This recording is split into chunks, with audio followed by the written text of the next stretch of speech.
Wow. Well, here we are, watching a film that is psychological and in-depth that many people might not be expecting or ready for.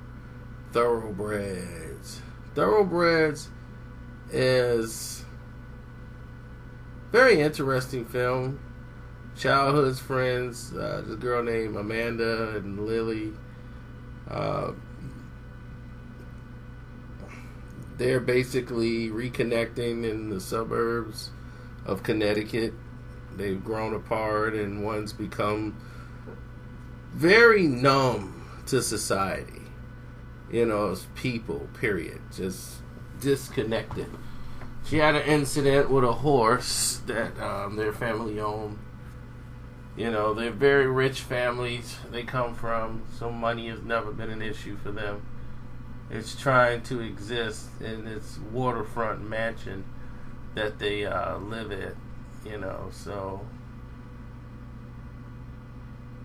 the daughter, one is like being tutored and helped by the other, and they're basically, she's borderline sociopath, and the other one considers herself to be normal. And why, trying to decide which boarding school she's going to go to, or being sent to one, or being social outcasts, the pair eventually find a bond, a common ground, and they come up with some ideas to try to fix their problems. So, without me divulging most of the plot, that's about the best way I could put it. It's a psychologically wicked, dark movie. I thought it was very well directed. The house, the choosing of this home, this waterfront mansion is incredible. So, and Anton Yelchin was great in his performances.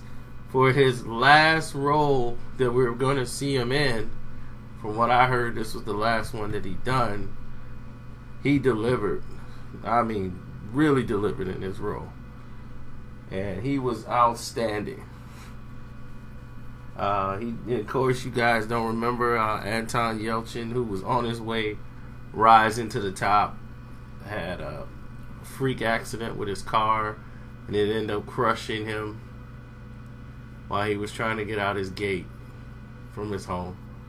And unfortunately, it took his life, and right when he was in his prime. And anyway, Corey Finley, he came up with the screenplay, he directed it, and he looked like Anton Yelchin. So, if anybody was thinking about this director for any projects or anything else, he's going back with the Thoroughbreds. He put a lot of time into it, a lot of effort to get this type of cast together who could pull this film off. And this is like his first time out the gate, and people's like, man, like, this is an English playwright, like, how's he gonna do behind the camera? He was great. The only thing about the film where I think it lacked is it was too artsy at times. It was trying to show off a bit too much, and it needed to focus on a better ending. It kind of knew how they were gonna finish it, but it kind of diced through a lot of. It's kind of choppy a little bit. It felt like if this was a book, you really would want to go see the book, because a lot of gaps was in there, a lot of missing pieces. And you're like, well, is this character going to be important, or is this exactly where this goes, or is this more here and they're going to divulge? They kind of they brought up situations and they never really explored it, and it just kind of cut off and went to another subject. In other words, for anybody else who don't get what I'm trying to say. So I give this a 3 stars out of 4. Definitely go see Thoroughbreds. It's a very good movie, and the actress who you saw in the movie Split, she was the female character in Split. She stood out a lot in this movie. I think her name is Katie Veriloff, if I'm not mistaken. I could be wrong. But yeah, she did very good here.